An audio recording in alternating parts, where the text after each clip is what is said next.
Isa ka din ba sa mga nagpaplano bumili ng 675 SR? Isa ka din ba sa mga nabitin sa height tulad ko? Pwes, nasa tamang video ka. Magsishare ako ng konting kaalaman para tumaas ang confidence nating mga pandang. Ganito ko ilabas yung 675 as a short rider. Hindi ko siya pwedeng ilabas basta-basta ng nakasakay. Kasi pa-slope yung pababa namin. Ang mangyayari, pag natigil ako dyan sa slope, hindi ko naabot.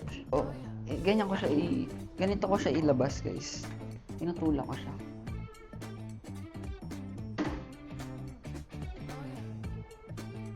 Dahan-dahan lang.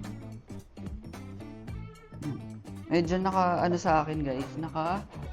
Sandal sa akin. Tapos, alalay sa front brakes. Dahan-dahan lang. Yan.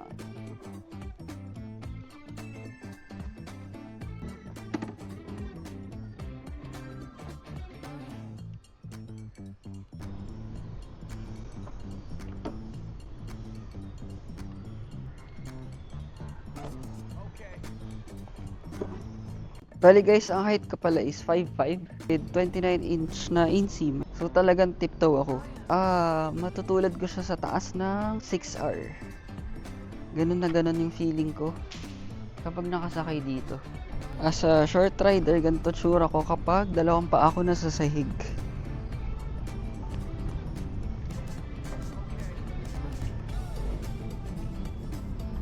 Ganyan guys, dalawang paa yan. Super tiptoe.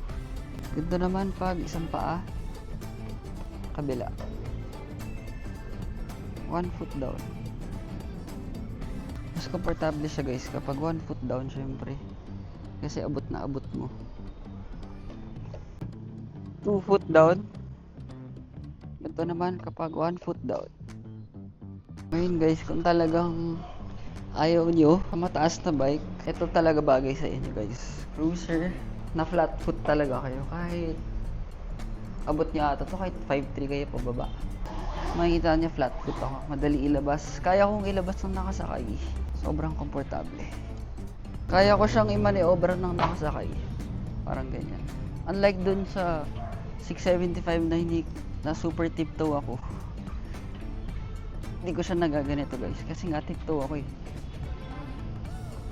Wala akong masyadong power sa legs kasi nakatiptoe ako. Ito guys, yung CF Moto CLC 450. Ganito yung tsura ko guys. Flat foot, upright, tsaka very comfortable. Flat po yung dalawang pa ako. Medyo nakabend pa nga actually. Ganun siya kababa.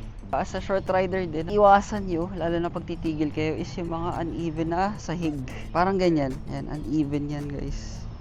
Yung mga tabingi, mga pababa, sobrang delikado kayo dyan guys. Biglaan nyo na lang di maabot yung sahig, tutumbay yung motor nyo. May isang tip pala akong pwedeng ituro sa inyo guys, yung kickstand turn. Napaikutin nyo to gamit yung kickstand. Maganda to gamitin sa mga tight spaces. Ginagawa ko guys, manibela sagad sa kaliwa. Then hatak papunta sa'yo yung bike. Then ikot.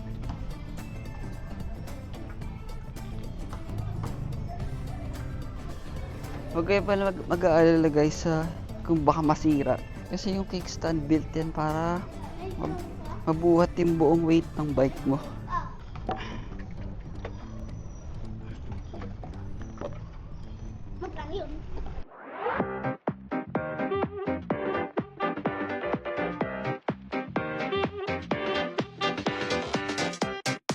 Sorry guys, nakalimutan ko tanggalin yung lens cover ng DJI Neo.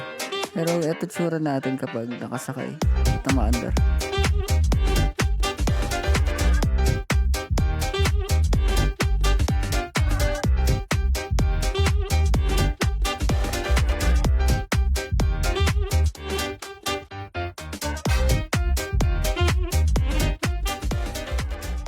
Basta tatandaan nyo lang palagi na huwag kayo gagamit ng front brakes kapag slow speed or sa traffic. Sobrang delikado, lalo na kung nakatagilid yung manibela nyo. Umaandar ka ng dahan-dahan tapos biglang piga ng preno sa harap, tutumbay ang motor nyo. lahat ng weight pupunta dyan, diretso pababa. So, as much as possible, rear brakes lang. So guys, kung binabalak nyo bumili ng 675 as a beginner bike or first big bike nyo, tingin ko wag unless may training kayo. Dahil una medyo mabigat, mahirap maniobra. So, ang suggestion ko siguro kung bibili kayo ng big bike, first big bike nyo, 400cc muna. Very nimble at magaan yun. Pero if galing naman kayong 400cc na balak mag-upgrade, ito tingin ko mid bike 600cc, eto goods, all goods. Gustong gusto ko tong bike na to. Pero ramdam mo talaga yung power dito. Power difference ng 400 to 600. Ibang iba to guys. Riding position, yuko talaga siya guys kumpara sa 450 SR, yuko to. Paano ko nasabi? Nung nag-ride kami, sumakit yung likod ko. Naramdaman ko yung likod ko guys talaga. Sa 450 SR di ko nararamdaman yun eh. Pero dito ramdam. Ngayon, kung nagbabala kayo bumili nito tapos may asawa kayo or OBR, wag. Mahirap para sa inyong dalawa. Una, matigas to. Tapos, riding position, sobrang mahirapan yung OBR nyo guys. Bakit mahirap i-maniobra ang sports bike? Dahil, tingnan nyo naman ang turning radius guys. Ayan, sagad na yan. So, kung mag-u-turn kayo, kailangan nyo talaga i-lean yung motor guys. Guys, kung mapapansin nyo, wala pa nakakabit dito na kahit anong accessories maliban sa exhaust. Dahil ang hirap makahanap na may on-hand na stocks ng accessories. So, baka may kilala kayo, comment naman kayo guys. So, yun lang guys, doon nagtatapos yung vlog na to. Sana nakatulong. If may na-miss ako, comment nyo na lang guys. Medyo madilim na eh.